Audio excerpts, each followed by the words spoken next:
Começar aqui, irmãos, nós vamos conversar um pouco sobre esse texto bíblico, porque senão vocês não vão entender o que o escritor aos Hebreus ele quer dizer para nós, certo? Então você tem aí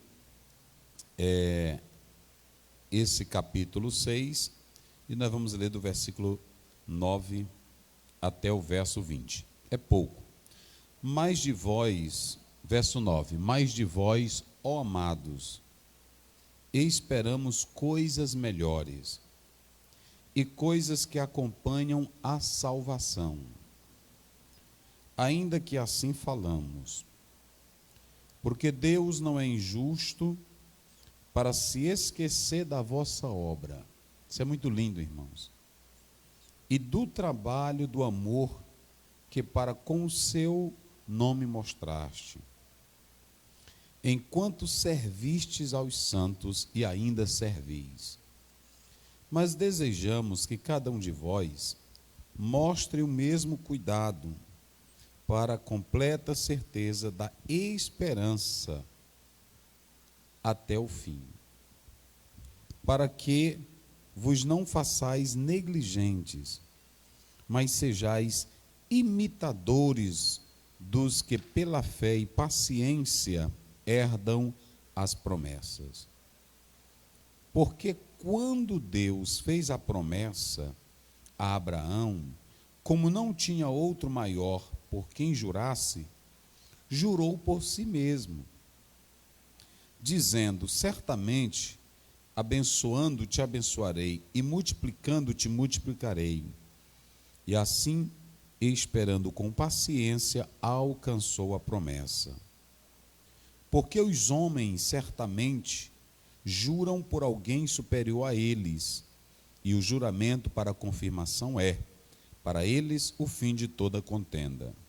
Por isso, querendo Deus mostrar mais abundantemente a imutabilidade do seu conselho aos herdeiros da promessa, se interpôs com juramentos, para que por duas coisas imutáveis, na qual é impossível que Deus minta, tenhamos a firme consolação, nós, os que pomos o nosso refúgio em reter a esperança proposta, a qual temos como âncora da alma, segura e firme, e que penetra até ao interior do véu, onde Jesus, nosso precursor, entrou por nós, feito eternamente sumo sacerdote, segundo a ordem de Melquisedeque.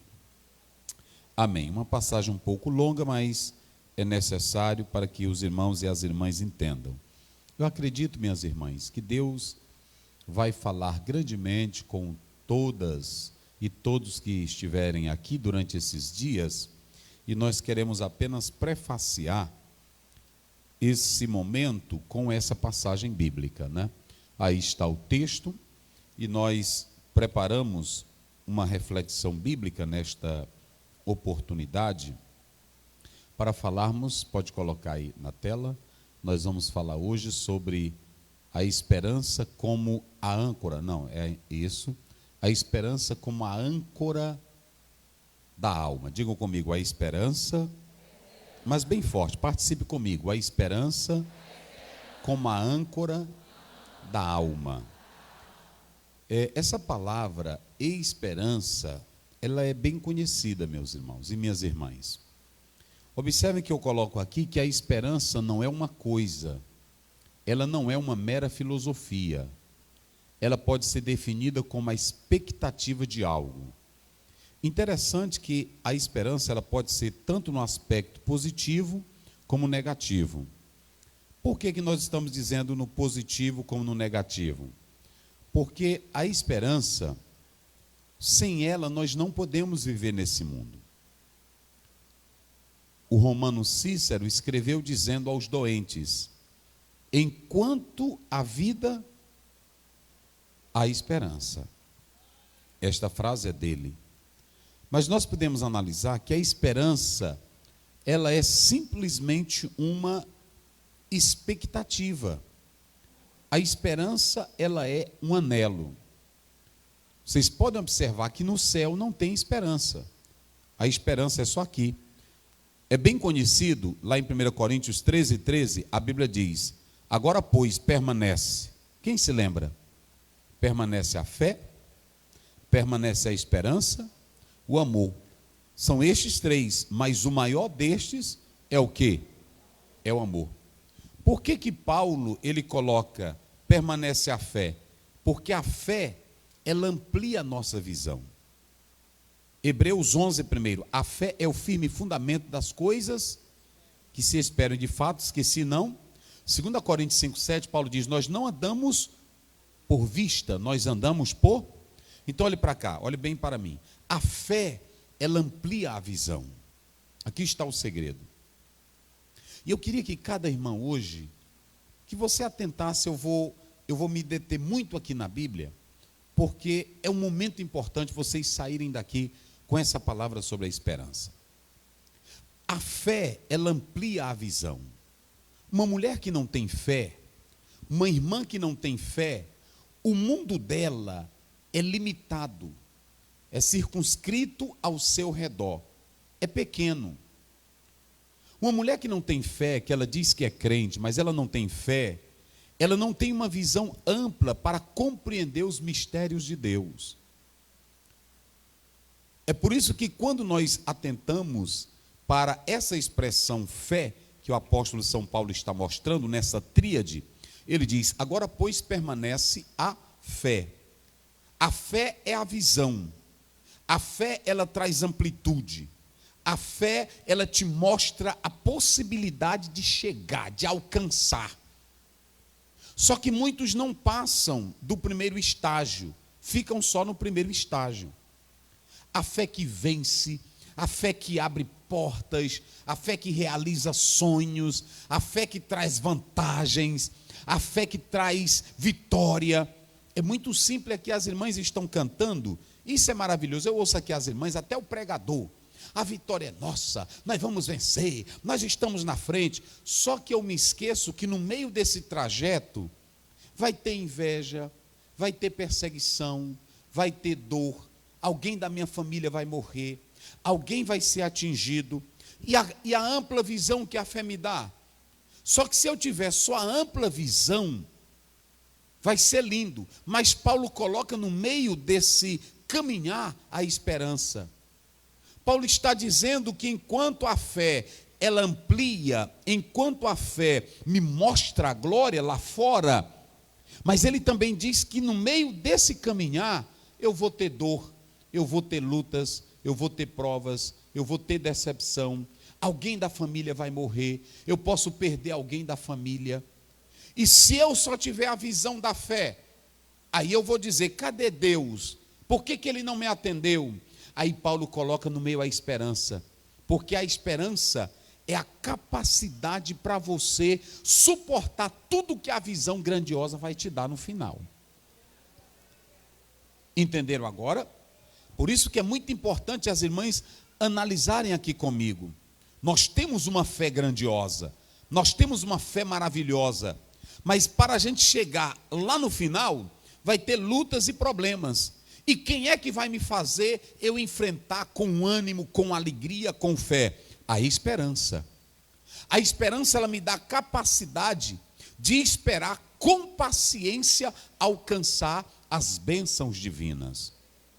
E por último ele coloca o amor, porque preste bem atenção, enquanto a fé amplia a minha visão e a esperança me dá a capacidade de ficar, porque quando eu tenho esperança eu não desisto. Quando eu tenho esperança que me move, eu permaneço firme. E se eu tenho a fé que me dá uma visão e uma esperança que me mantém vivo, eu vou chegar do outro lado, porque há um amor grandioso que faz eu lutar nesta terra. E é esse amor que nunca se acaba, porque Paulo diz, permanece a fé, a esperança, mas lá na eternidade só vai ficar o amor, porque a fé que amplia a visão, nós não precisamos mais. A esperança que me movia, eu não preciso mais. Mas o amor, através do qual, dessa grande virtude, eu cheguei lá, eu vou continuar adorando e glorificando a Deus. Então é nesse momento que o apóstolo São Paulo ele começa a mostrar para nós. Coloca bem aí, Dinilton, 1 Tessalonicenses 1:3, só para os irmãos terem uma ideia. É bom ler a Bíblia e compreendendo isso, olha, lembrando-nos sem cessar da obra da vossa fé, do trabalho do amor e da paciência.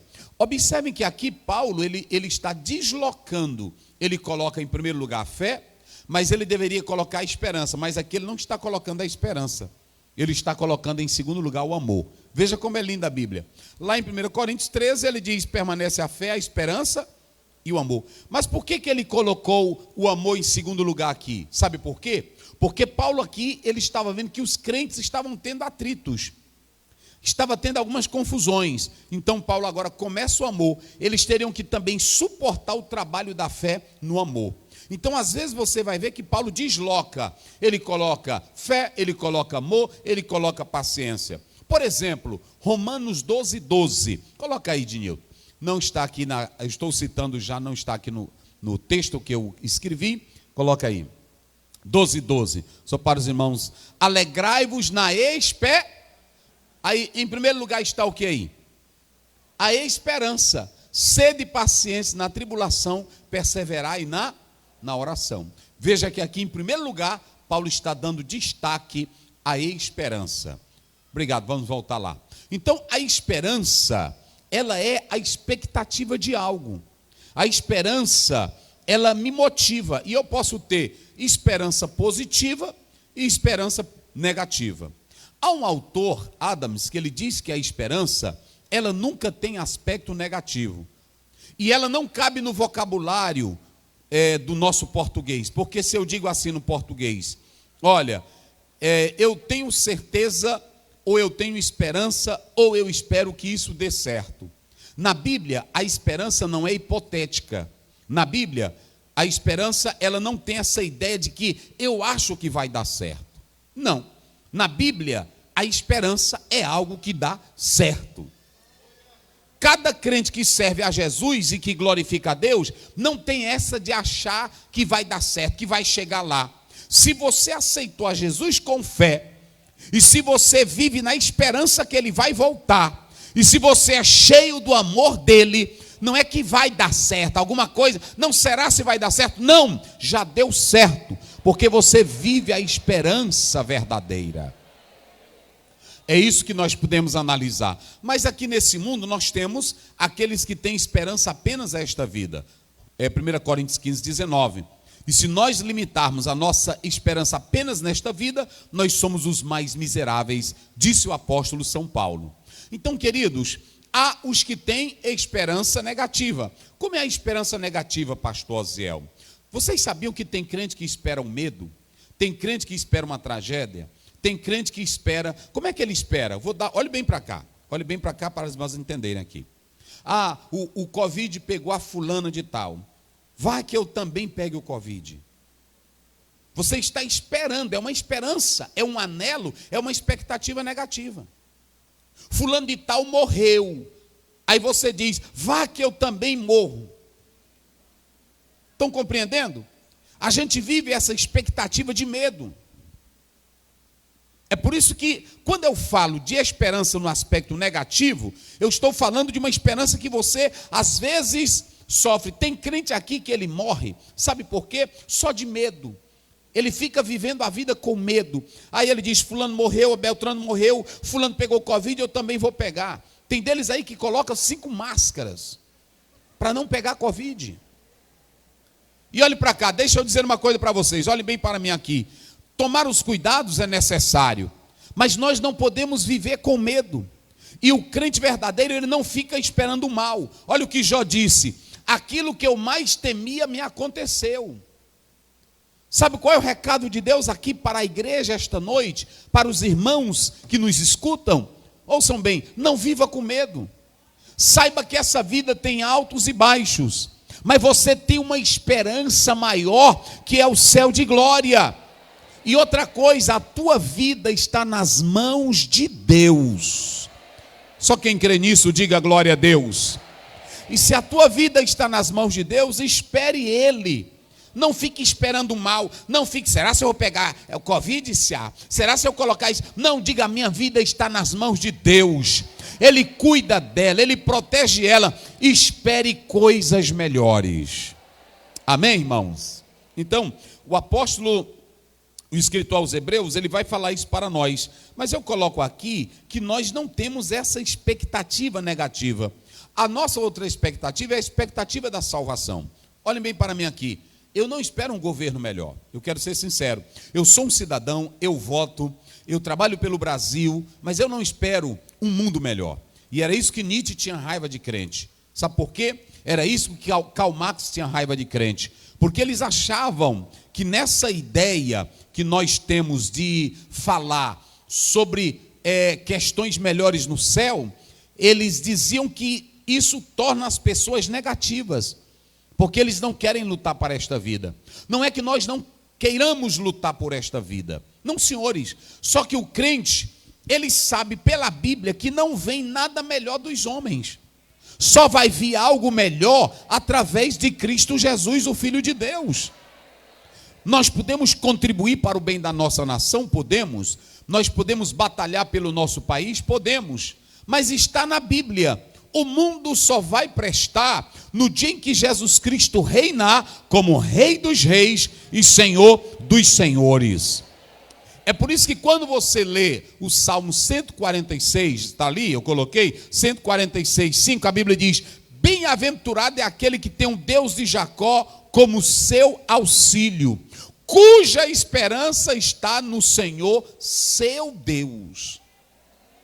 Mas aí quando você lê, e eu quero que o Dinildo coloque essa referência aí, porque é bom, irmão, ler. Coloque aí Provérbios, capítulo 10, verso 28. A Bíblia diz: a esperança do justo é alegria. Olha aí, a esperança do justo é alegria, mas a expectativa do pecador perecerá. Olha a esperança. Você tem um crente que tem esperança, mas você tem pessoas lá fora que não têm esperança. E ainda nós vamos ler Provérbios, nesse mesmo livro, 13, verso 12. Coloca aí só para a gente ter uma ideia. 13 e 12, olha aí. A esperança adiada desfalece o coração, mas o desejo atendido é árvore da vida. Olha como a Bíblia define a esperança. Nós ainda podemos ler a palavra do Senhor. Coloque aí Provérbios, capítulo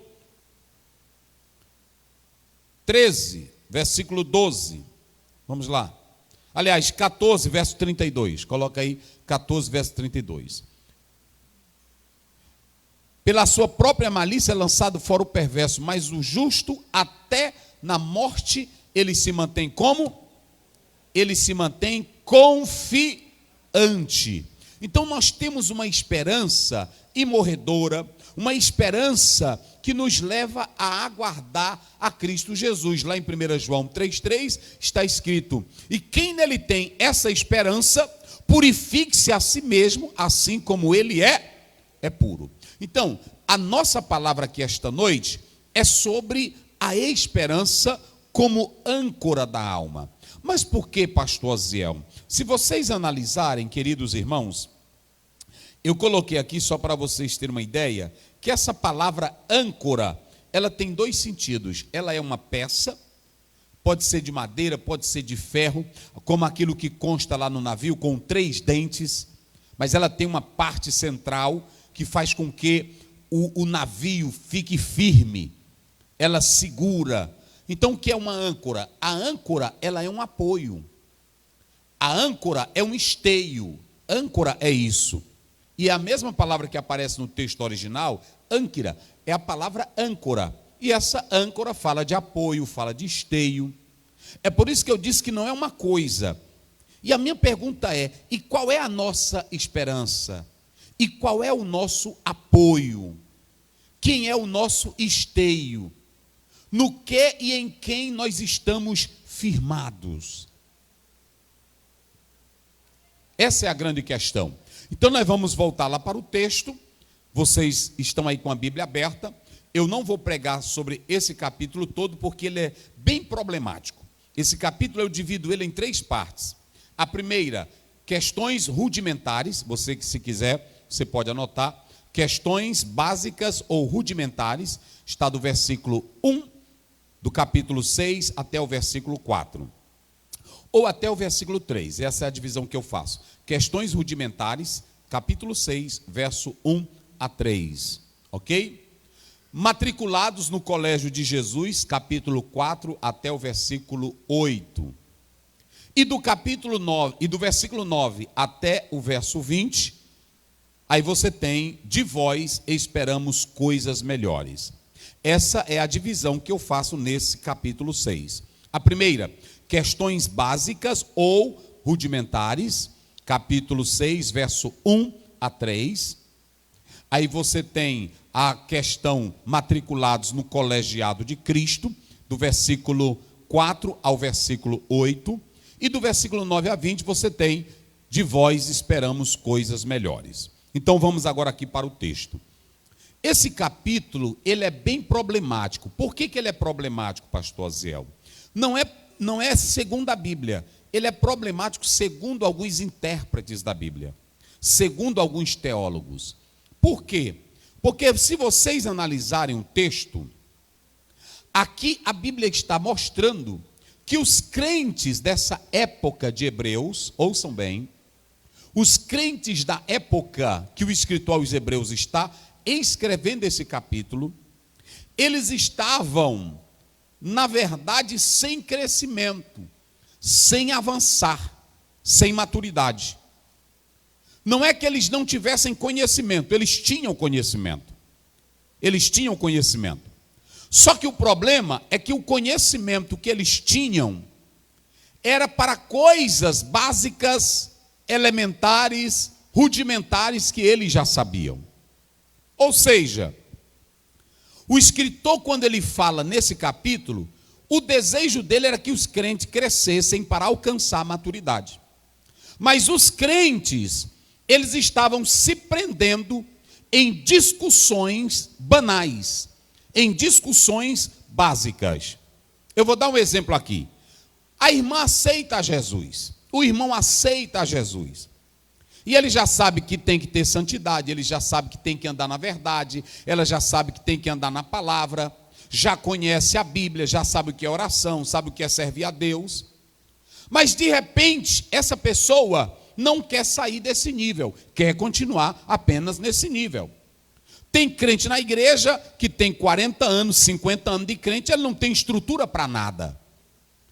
Tudo mexe com ele, tudo faz ele negar a igreja, faz ela negar a fé, faz abandonar a igreja, faz deixar de se congregar. E aqui esses irmãos, eles estavam assim. Eles tinham o básico, o beabá, só que agora eles queriam continuar no beabá. Se vocês analisarem a palavra do Senhor, lá em 1 Pedro, de Nilton pode até colocar aí, 1 Pedro 2, 1:2, o apóstolo Pedro, ele diz assim: desejai ardentemente, como meninos recém-nascidos, o leite. O leite. Olha aí, verso 2, racional, não falsificado, para que por eles vades crescendo. Ou seja, aqui o apóstolo São Pedro está dizendo que a nossa vida espiritual, ela começa com o básico, ela começa com leite. Ela começa com leite, depois uma papinha. A vida espiritual, ela começa com coisas simples. Nada de coisa profunda. É o leite puro que é a palavra de Deus. Mas aí quando você vai, coloque aí 1 Coríntios 3, verso 2. Vamos ver o que diz a palavra do Senhor em 1 Coríntios 3, 2. Olha aí. Com leite eu vos criei, e não com carne. Porque ainda não podíeis, nem tampouco ainda agora podeis. O que Paulo e Pedro estão dizendo aqui? Eles estão dizendo que nós temos a fase de beber leite. Mas tem que sair da fase do leite. Tem que ir para a carne, tem que ir para a panelada, tem que ir para o feijão, tem que ir para a ossada, para a buchada, tem que ir para tudo. Tem que ir para o mocotó. Vocês estão entendendo aqui? Por isso que eu vou começar conversando. Tem irmãs e tem irmãos que tudo faz ele perder a esperança. Uma crisezinha na igreja faz ele perder a esperança. Um conflitozinho na irmã, mas ele aqui faz perder a esperança. A Bíblia diz que Paulo e Barnabé tiveram uma contenda grandiosa que os dois nem andaram mais juntos. E o diabo pensou que essa contenda de Barnabé e Paulo, por causa de Marcos, ia trazer prejuízo para o reino. Sabe o que foi que Deus fez? Então agora Paulo pega Silas, e aí o Barnabé sai para o outro lado. E aí a Bíblia diz que a obra do Senhor cresceu e o trabalho avançou. Não é porque eu sou crente, eu sou a mulher de Deus, um homem de Deus, que não vai ter atrito entre nós. É claro que não é para ter. Mas eu tenho que saber que a minha fase de bebê na igreja passou. Tem irmão que vive na igreja, irmã, que é uma bebezinha, só quer ser adulada. Só quer ser adulado. É um crentezão já há 30 anos, 40 anos, mas é um bebezão. Se a gente não botar pipo na boca dele, ele sai da igreja. Se não der mamadeira no colo para ele, abandona a fé. Sabe o que o escritor está dizendo aqui? Acabem com isso. Vocês já têm o suficiente para viver a fé que foi dada aos santos. Quem já tem o suficiente? Só quem tem. Aumenta bem meu retorno, Alexandre, por favor. Então preste bem atenção. Pare a fase de beber leite. Tem irmã aqui que tem 50 anos, 40 anos. No dia que a gente passa por ela que não dá parte do Senhor, porque esquece. Aí ela diz, meu Deus, o pastor passou por mim e não me deu a paz. Eu não vou mais para a igreja. Tu ainda está bebendo leite, santa?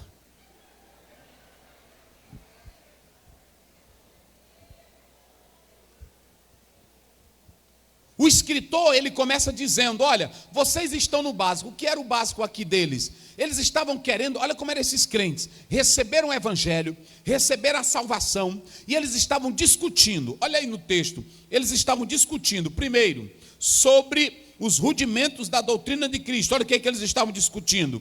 Eles estavam discutindo obras mortas, batismo, imposição das mãos, ressurreição, juízo eterno. Digam comigo. Bem forte, você vai dizer bem forte. Batismo, mais forte. Batismo, imposição das mãos, ressurreição dos mortos e juízo eterno. Os crentes aqui, esse batismo aqui não era o batismo de Mateus 28, 18, 19, batismo em água. Esse batismo aqui eram as oblações levíticas, mosaicas, que se fazia lá no Velho Testamento. Aí os crentes perguntavam, isso ainda é preciso? Então, se tinha aí o batismo, imposição de mãos, não era porque eles colocassem as mãos nas pessoas, é porque muitos queriam voltar lá para Levítico, que quando você observa o texto bíblico, eles queriam voltar lá para Levítico, no capítulo 16, verso 21, de colocar a mão na cabeça do animal para se identificar com ele, transferir o pecado do animal ou dele para o animal. E aí eles também falavam sobre a ressurreição. No Velho Testamento, a ideia da ressurreição. Se você ler Jó 19, 25, eu sei que o meu Redentor vive e que por fim ele se levantará e me dará a vitória. Está lá, Daniel capítulo 12, versículo 2, tinha a ideia de ressurreição. Só que era de mistério. Eles não tinham muito argumento sobre a ressurreição. E por fim, sobre o juízo eterno. Ficava dentro da igreja um grupo, ouçam bem, um grupo que queria voltar para os rudimentos velhos, ou seja, queriam voltar para a lei, queriam voltar para a Torá, queriam voltar para as obras mortas. Deixa eu abrir um parêntese e dizer aqui, obras mortas não é que as obras do Velho Testamento não prestassem. Lá no Velho Testamento, quando alguém fazia uma obra, ela era viva, ela era boa. Mas quando Jesus Cristo morreu na cruz e ressuscitou pelos nossos pecados, tudo que é lá do Velho Testamento ficou morto. Se cumpriu em Cristo Jesus. Então não há mais necessidade. Tem irmão que fica debatendo ressurreição. Como é que vai ser meu corpo? Como é que eu vou entrar no céu? Como é que eu vou conhecer a mamãe? Pelo menos luta para tu chegar lá. Viva em santidade e deixe de debater isso. Batismo salva ou não salva? O batismo é em nome de Jesus, é em nome do Pai ou é em nome do Espírito Santo? O batismo é em nome de Pedro? O que tu quer com isso? Olhe para o Calvário. Jesus te salvou no Calvário, te deu vida eterna no Calvário. Esses debates não trazem esperança para nós. É por isso que o autor, ele está mostrando aqui que tinha crente que deveria avançar e estava voltando atrás. Deveria prosseguir, mas era imaturo, era um menino. E aí Paulo e Pedro mostram que a vida cristã, ela tem essas duas fases, de bebê, mas agora você é adulto. E aqui eles queriam voltar para esses rudimentos, essas briguinhas, essas coisinhas. Aí quando você vai do versículo 4 até o versículo 8, você vai ter 3 problemas. Olhem para cá. Esse texto aqui é o que tem dado espaço para briga. Os calvinistas, presbiterianos, arminianistas têm criado uma salada em cima disso aqui. Primeiro, os que são arminianistas, que às vezes nós seguimos esse ponto. Eu sou arminiano em alguns pontos, em outros não. Porque Armínio não tinha a voz absoluta da verdade. Aí ele diz que isso aqui é o seguinte: o texto, os que seguem a linha de Armínio diz, o texto aqui está dizendo que aquele que tem a salvação, cuidado para não perder a salvação. Só que aí você vai ter um problema. Se o texto está dizendo que é para ter cuidado para não perder a salvação, então nunca ele foi iluminado. Ou se ele cair e retornar, ele não pode mais ser iluminado, porque o texto diz isso. Segundo, há um outro problema. William Gordon diz que aqui, esse texto está falando daquela pessoa que aceitou Jesus, entrou na igreja, canta, mas que na verdade a salvação nunca entrou nele. Nunca entrou nele. Você vai ter outro problema, porque aqui não vai ser a questão de salvação, e sim a questão de conhecimento. O terceiro é o mais coerente. Qual é o terceiro? O escritor não está tratando aqui de ponto de perder salvação ou ganhar salvação. Não é esse o debate dele. Ele não está aqui com posição de Armínio ou de Calvino. Não é esse o texto. Os teólogos inventaram isso. A ideia do texto é que tinha um grupo que havia aceitado a Jesus, a palavra de Jesus, e agora queriam voltar à prática dos rudimentos antigos, se esquecendo que Jesus cumpriu tudo. O problema é que tinha aqui um grupo que estava voltando atrás. Se eles receberam a Cristo e deveriam andar de acordo com Cristo, eles estavam retornando. E qual é o propósito do texto? O propósito do texto é dizer que aquele que foi iluminado, aquele que provou o dom celestial, aquele que recebeu o Espírito Santo, ele não volta atrás, ele não quer nada do antigo, ele agora só olha para frente, porque Jesus é a esperança maior da sua vida. É isso que o texto está dizendo. Então, você tem aqui, primeiro, vamos deixar de lado os rudimentos antigos. Segundo, vamos deixar de lado esses debates e vamos prosseguir. Aí vem agora o mais interessante, que é o tema do campo e o tema que as irmãs estão trabalhando.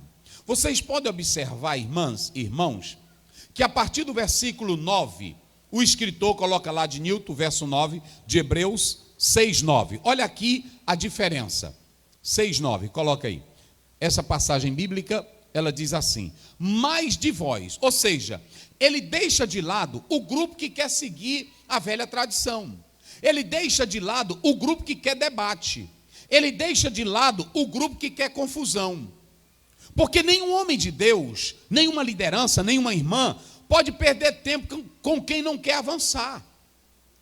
Cada um é quem tem que decidir, a irmã é que tem que decidir.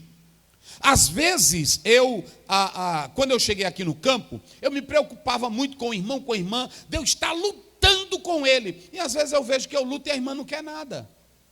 Sabe qual é meu dever? É ensinar. Quem tem que desejar progredir é você. Quem tem que desejar andar e avançar é você. Porque é o seguinte, se você ler Mateus 25, a Bíblia diz que as mulheres prudentes, nécias, as mulheres sábias, as 5 virgens, elas não se preocuparam em dar azeite para as outras. Dai-nos do vosso azeite, ela diz, e de vocês comprar. Porque se nós dermos, vai faltar para nós. A Bíblia diz em Gálatas, capítulo 6, está lá, cada um deve levar o seu próprio fardo. Isso é salvação. Ajudar o irmão com arroz, com feijão, fazer uma assistência social é uma coisa. Vida espiritual é só você e Deus. Jesus disse em Mateus 16, tome cada um a sua cruz e venha comigo, ande comigo, me siga. Então o escritor aos Hebreus, ele vê grupos brigando, debatendo, criando confusão, aí ele chama o grupo para o lado e diz, olha amados, eu não espero de vocês isso aqui. Eu espero de vocês coisas melhores. Coisas que acompanham a salvação. Olha, irmãos, é aqui que começa o segredo. Essas coisas melhores. Por que a gente espera coisa melhor dos crentes? Vamos lá, me ajude aqui. As irmãs, quem pode me ajudar? Por que eu espero coisa melhor de um crente? Por que eu espero coisa melhor de você, minha irmã? Por quê? O que faz você ser melhor na igreja? Eu vou melhorar aqui a pergunta. O que faz você ser melhor na igreja? Já imaginou isso? Tem irmã aqui que é crente, 10 anos, 20 anos, 30 anos, mas nunca melhora. Tem pastor que é crente, 30 anos, 20 anos, 50 anos, mas nunca melhora. O que melhora o crente? O que faz um crente a cada dia querer melhorar, querer mudar, querer se aprofundar? O escritor diz, de vós esperamos coisas melhores, coisas que acompanham a salvação. Observem bem, no verso 10, pode colocar aí, Ednilton. Ele diz assim, porque Deus não é injusto. Adikos, essa palavra adikos, olhe para cá, isso aqui é lindo. Ele está dizendo, Deus não é ilegal, Deus não é fraudulento, Deus não cria uma lei para depois descumprir ela.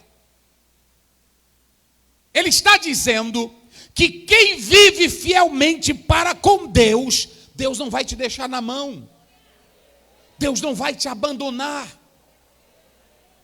É por isso que ele diz assim, porque Deus não é injusto para se esquecer da vossa obra, do trabalho e do amor, que para com o seu nome mostraste enquanto serviste aos santos e ainda servis. Se vocês analisarem, vocês podem observar, verso 7, coloca aí verso 7. Olha aí o que diz a Bíblia, verso 7, para mim chegar aqui ao tema esperança. Porque a terra que embebe a chuva, que muitas vezes cai sobre ela e produz erva proveitosa para aqueles por quem é lavrada, recebe a bênção de Deus. O escritor está dizendo, eu vou esperar de vocês coisas melhores, preste bem atenção, porque o Espírito Santo entrou em vocês e aradou a terra de vocês. O Espírito Santo é como uma chuva que vem e rega a nossa vida e faz com que produzamos frutos bons. Então ele diz dessa forma, olha, tem aqueles que vão produzir espinhos e abrolhos, o que é reprovado, mas perto está a sua maldição. Então, a terra que é bem trabalhada, a terra que é regada, o Espírito Santo vai colocar coisa boa em você. Aí ele diz, de vós, ó amados, esperamos coisas melhores. Mas por que, pastor Ziel? Por que a gente espera coisas melhores? Sabe por quê? Porque primeiro, você foi trabalhado pelo Espírito Santo, é uma terra boa, mas tem uma coisa que te traz para a igreja, que te alegra, que te anima, que pode ter Covid, que pode ter prova, que pode ter o que tiver, que não faz você largar a casa de Deus, que não faz você largar a Bíblia, que não faz você largar a oração, que não faz você largar de buscar a Deus. O que te mantém alegre? As promessas de Deus.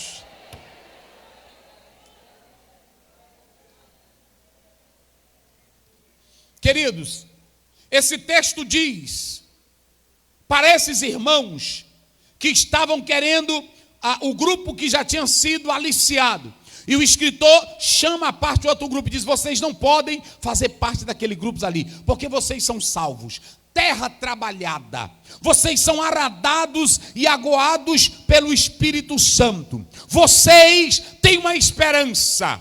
Vocês podem andar melhores. Coloca aí, Dinilton, o verso 12. Olha aí o verso 12. Diz assim: porque vos não façais negligentes, mas sejais o quê? Vamos lá, me ajudem aí. Sejais o quê? Notróis é a palavra grega, preguiçoso, indolente, lento.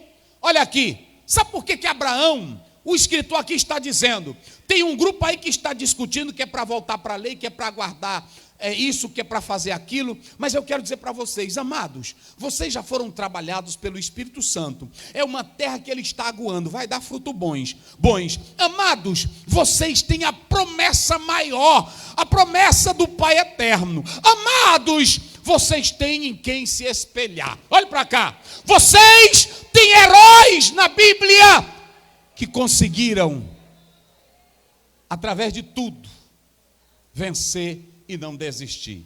E aqui o autor vai citar um exemplo. Olhe para cá agora. Ele vai citar o exemplo de Abraão.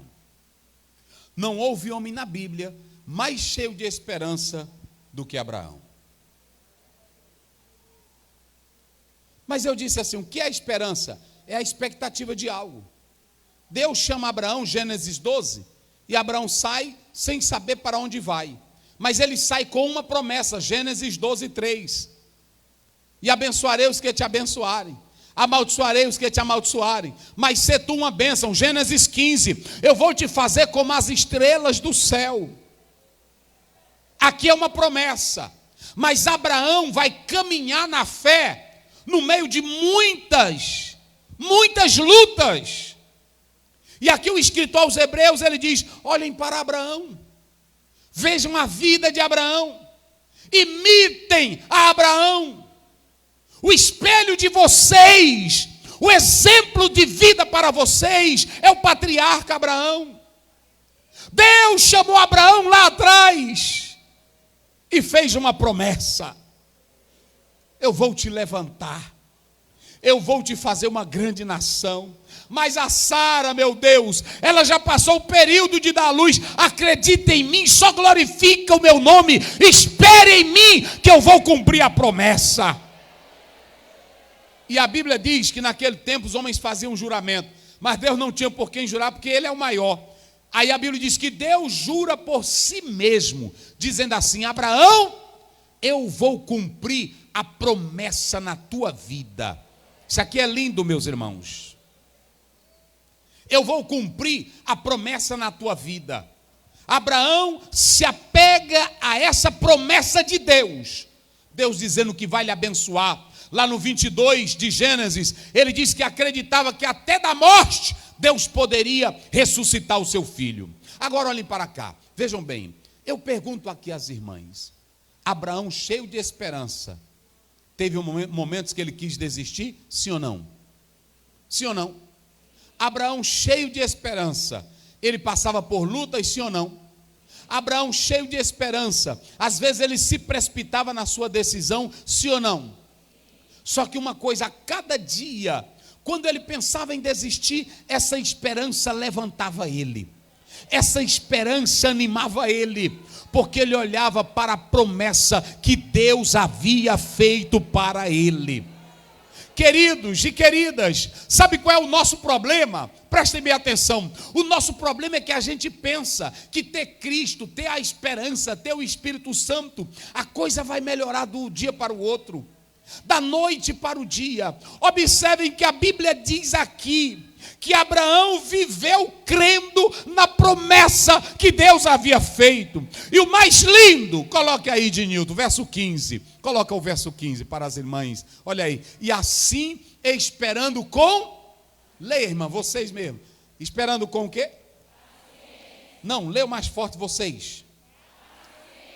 macrotomia. Essa palavra no grego, ela diz que mesmo em meio à crise, perseguição, gente falando mal dele, rei pegando a mulher dele, levando para o quarto, ele fazendo tudo no meio dessa luta, ele não desistia. Eu acredito que Abraão ia dormir e antes de deitar ele dizia: Senhor, eu estou lembrado da promessa. Era isso que movia ele, era isso que alegrava ele. Olhem para cá, pode ter Covid, pode ter morte, pode ter luta, pode ter crente que cai, crente que levanta, crente que sai, mas você sabe que tem uma promessa, e quem tem promessa fica vivo. Quem tem promessa não desiste.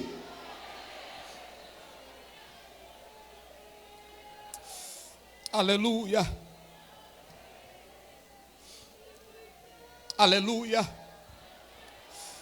O maior problema, porque a gente pergunta, eu lendo esse texto eu me perguntei, meu Deus, o que é essa âncora?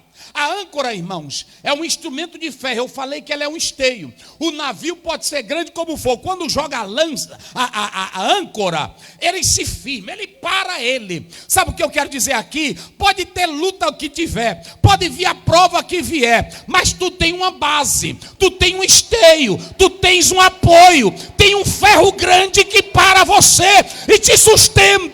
É Jesus a tua esperança. Oh, aleluia. Oh, aleluia.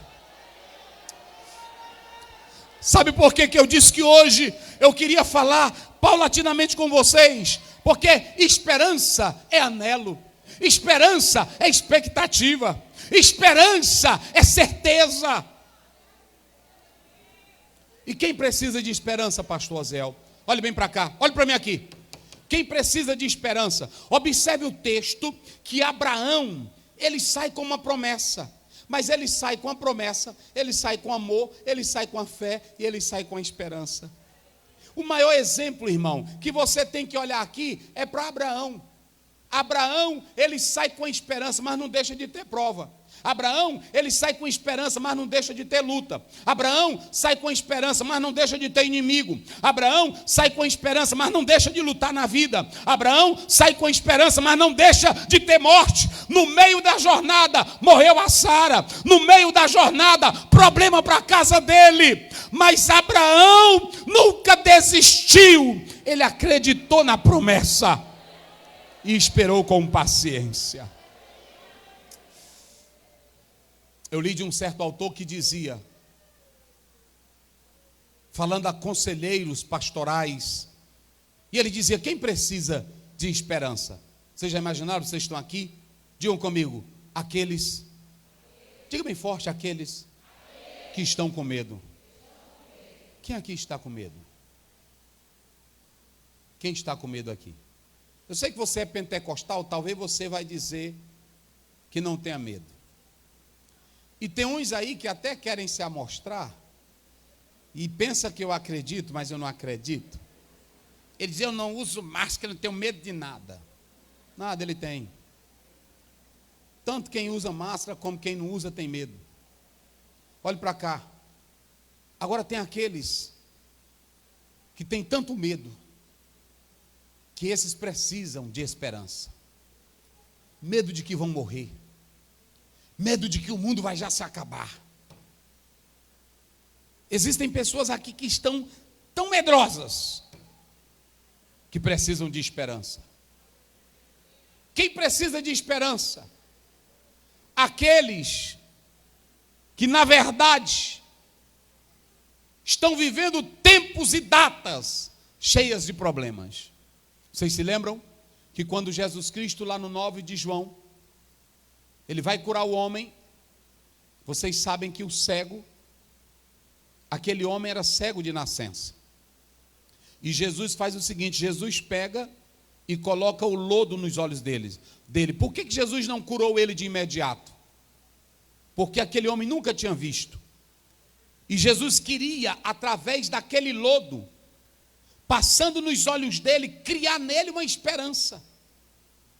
Ele sabia que quem estava passando aquela saliva com barro que Jesus juntou nos olhos dele, era o Filho de Deus. E quando Jesus começa a passar nos olhos dele, ele diz assim: eu quero logo me lavar. E Jesus diz assim: vai ao tanque e te lava. Naquele momento nasceu uma esperança. Tem crente aqui que já marcou data, e todo o tempo a vida dele é esperando, é esperando. Eu estou aqui esta noite para te dizer, você que precisa dessa esperança se cumprir na tua vida, Deus vai realizar, mas espere com paciência. Quem precisa de esperança, sabe quem é que precisa de esperança? Aquele que já tentou várias vezes resolver o problema e não consegue.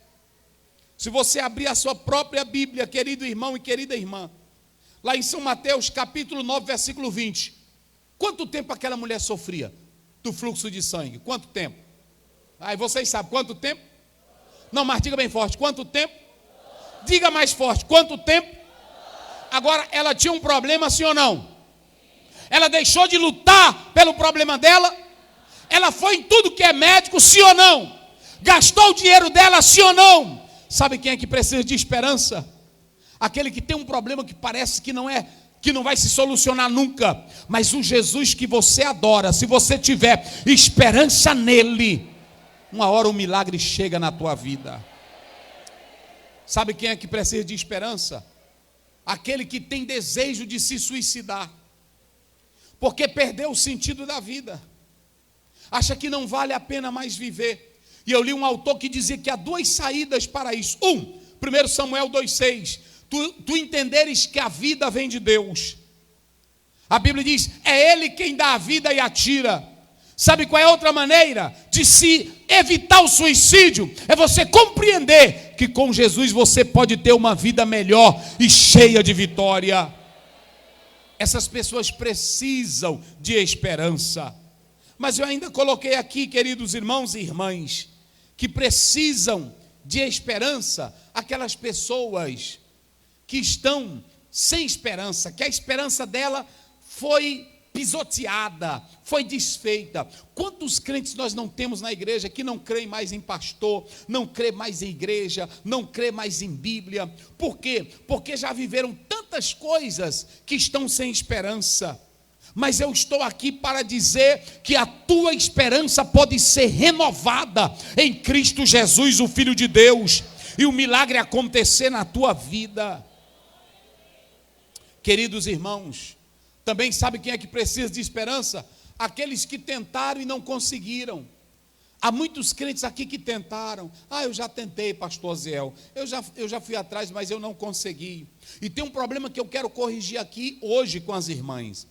Vocês sabiam que às vezes você tenta, às vezes você ora e não dá certo? Aí você diz assim, eu não vou mais orar porque eu orei tanto por esse problema e nunca teve a solução. Só que você tem que entender uma coisa, oração sem a orientação da Bíblia não tem sucesso. Às vezes, tu tens um problema e tu só queres orar pelo problema, mas tu não queres a direção da Bíblia para o teu problema. E aí quando a oração falha, não é que a oração falhou, é porque a tua oração, ela não foi alinhada com a palavra de Deus. 1 João 5,14. Se pedirmos alguma coisa segundo a sua vontade, Ele nos ouve. Pastor, por que eu orei tanto para Jesus curar esse fulano de tal no Covid e Jesus não curou? Você alinhou a sua oração com a palavra? Você se esqueceu que quem tira a vida e quem dá a vida é Deus? E há muitos crentes decepcionados com a oração. Não creem mais na oração. Mas não é que a oração seja errada. O problema é que às vezes você ora sem a orientação da palavra. Todas as vezes que a irmã for orar, que o irmão for orar, até um propósito que você for fazer. Senhor, eu vou fazer esse propósito. Eu vou fazer essa campanha de oração. Mas meu Pai, faz a tua vontade.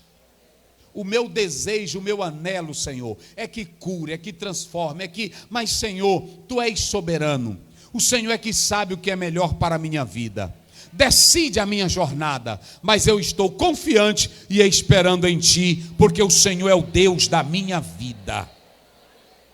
Então precisa de esperança as pessoas deprimidas, precisa de esperança também os idosos. A pessoa que é idosa, às vezes, muitas coisas vêm para a vida dela, mudança de hábitos, de vida, de força, às vezes também perde alguém na família.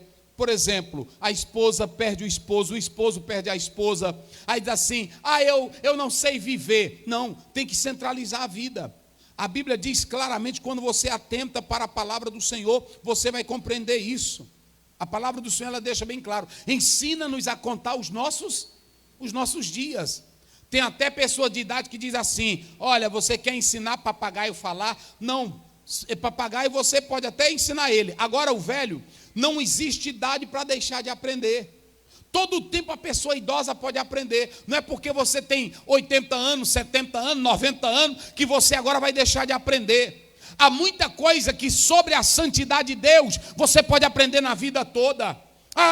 Meu marido morreu, a vida se acabou. Se Deus te deixou vivo ou viva, Ele tem um propósito ainda com você.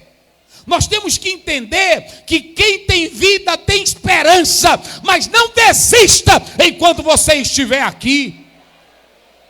Então, eu estou mostrando que a Bíblia, ela traz esperança para nós. E o escritor aos Hebreus, ele começa dizendo, vocês têm promessa. Só quem tem promessa de Deus aqui. Só quem tem mesmo. Será que você tem promessa? Quem tem promessa mesmo de Deus aí? Se tu tem promessa de Deus, tu dorme tranquilo. Se tu tem promessa de Deus, pode estar lá no leito da enfermidade. Pronto, às vezes eu estou no avião e quando começa aquele balacobaco dele todinho, aí eu digo, Senhor, mas aí eu já vi muita gente dizer que eu tenho uma promessa. E aí eu estou segurado nela. Eu tenho algumas promessas. Eu me seguro na palavra de Deus. Pronto.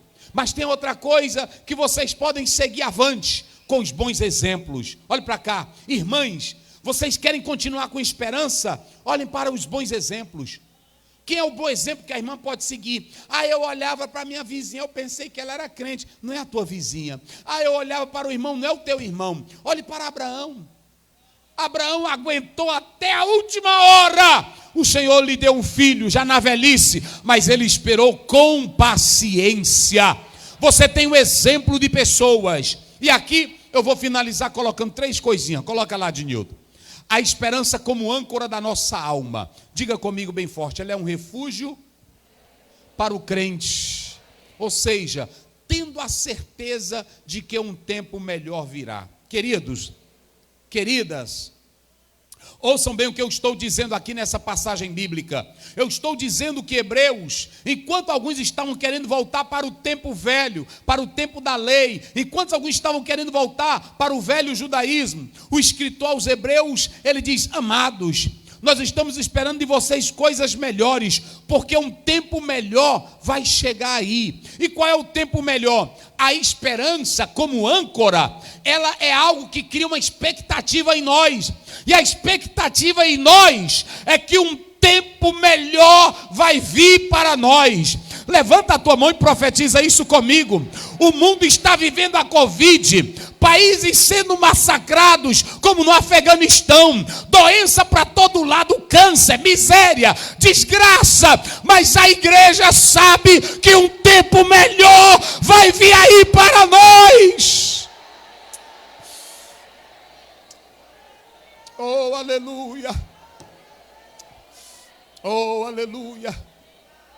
Pastor Ziel, toda hora tem crente morrendo, toda hora tem crente doente, toda hora tem crente passando por luta. Olha o que Paulo diz em 1 Tessalonicenses 4,13. Ele diz assim: eu não quero, amados, que vocês sejais como os ignorantes, como aqueles que não têm esperança, porque quem morre em Cristo Jesus vai ressuscitar primeiro.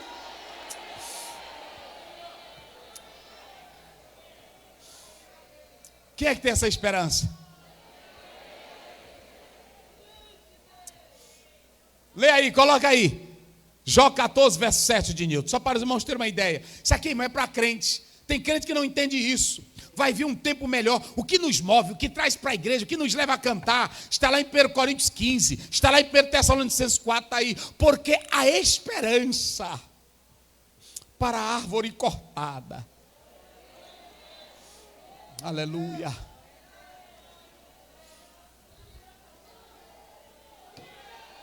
Oh, aleluia. Oh, aleluia.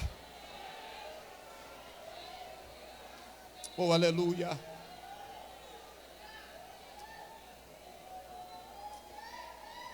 Aleluia. Vocês sabem o que eu quero hoje com as senhoras aqui? Eu quero que cada irmã saia daqui com a boca profética. Eu quero que cada esposa de pastor que está aqui saia daqui com a boca profética. E qual é a boca profética?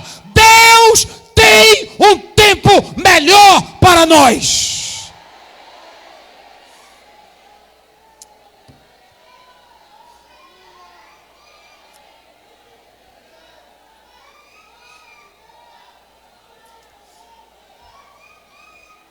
Pastor Ziel, a irmã fulana de tal morreu. Aí pronto, cadê Deus? Olha para cá. Crente não morre, crente muda de residência. Na hora que sai daqui, ele tem uma casa garantida lá nas mansões celestiais. João 14, primeiro. Não se turbe o vosso coração. Crede em Deus e crede também em mim. Na casa de meu Pai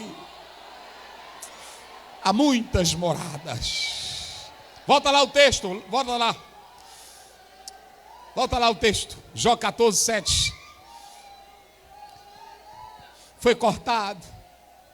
A árvore foi cortada. Foi o pai, foi a mãe, perdeu um irmão, perdeu um tio. Ainda se renovará. E não cessarão os renovos.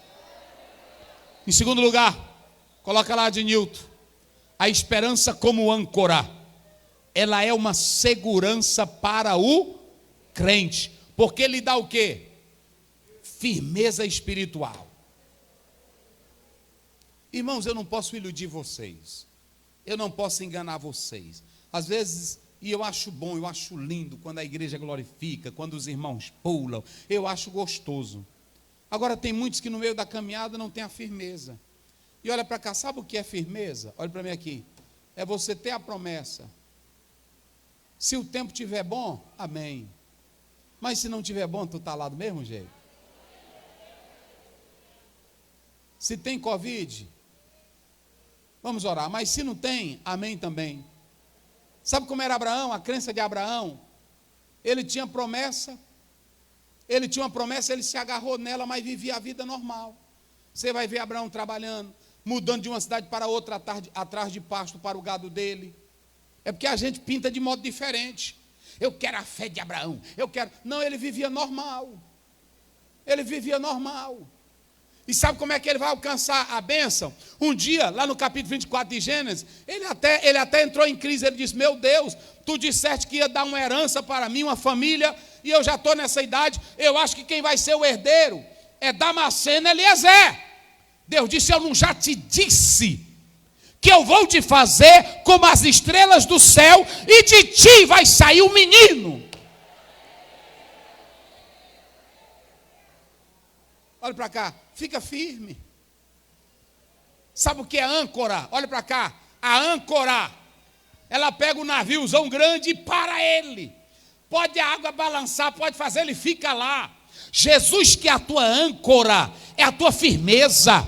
Ninguém te arranca, ninguém tira, ninguém te destrói, porque tu tens firmeza em Jesus Cristo.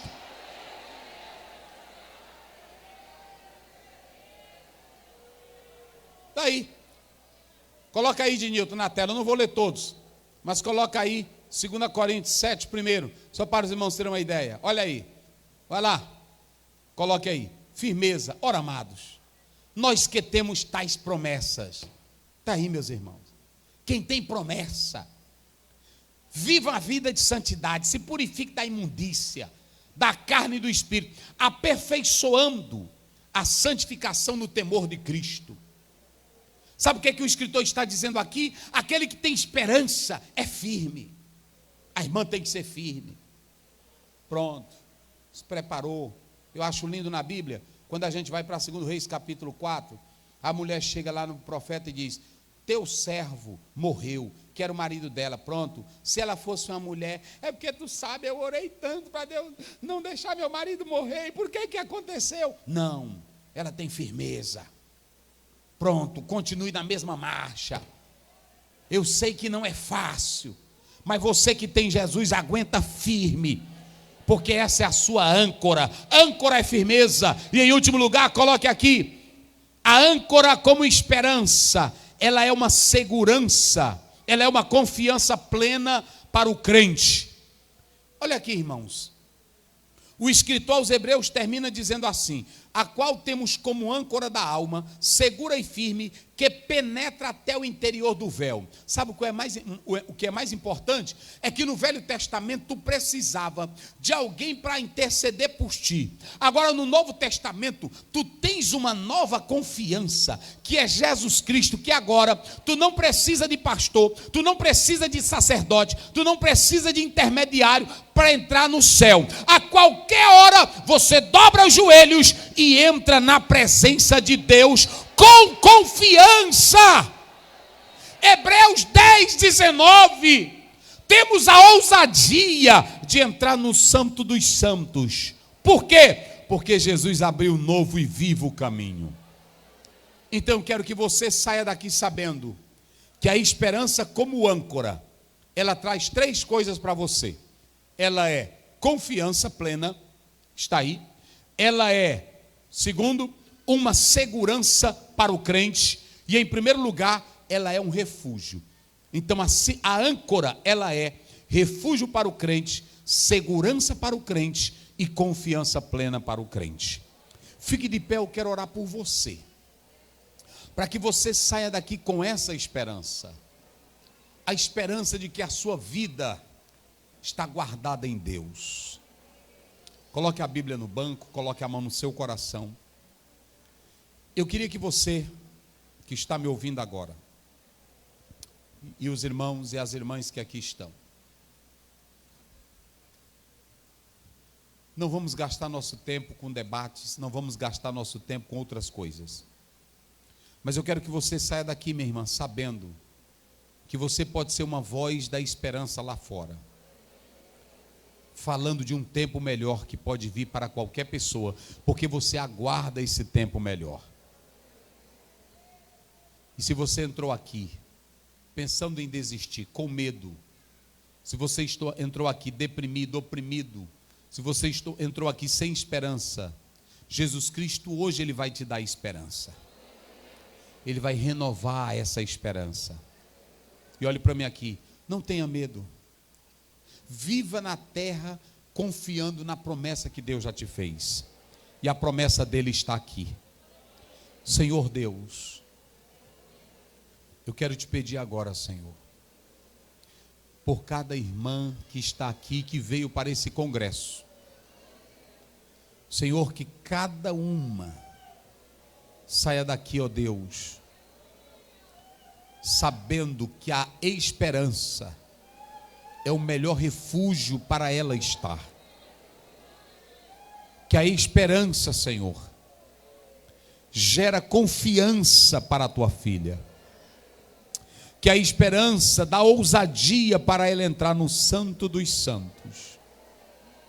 Senhor meu Deus, assim como Abraão, que é o exemplo citado, ele teve paciência para alcançar a promessa e viver a esperança da glória eterna.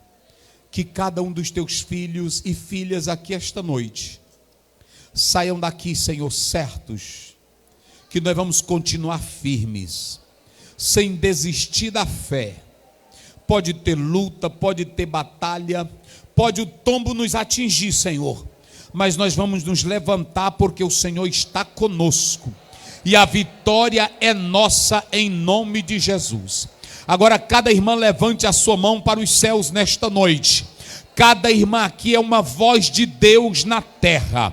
Eu quero pedir agora em nome de Jesus Cristo, que a irmã ao sair daqui agora, o espírito de medo não vai mais atuar em você, mas quem vai mandar na tua vida é o espírito de coragem, de vida, de alegria. Você não vai ter expectativa de morte, Pode parar com isso. A nossa expectativa é de vida, de vida, de vida, de vida, de vida, de vida. Vida em Cristo Jesus.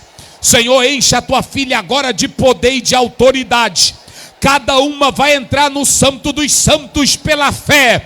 Acabou, nós vamos viver na terra, mesmo na luta, no choro, na batalha, mas sabendo que temos promessa. Promessa de uma vida melhor. Promessa de que Jesus nos guarda. Senhor, levanta a tua igreja. Aviva o teu povo pela tua palavra. Senhor, que essa âncora na alma, nosso refúgio, nossa segurança, nossa confiança, seja mantida na palavra. Deus eterno, fica conosco, abençoa a tua igreja, tuas filhas, em nome de Jesus, amém. Podeis sentar, minhas irmãs, glorificando a Deus.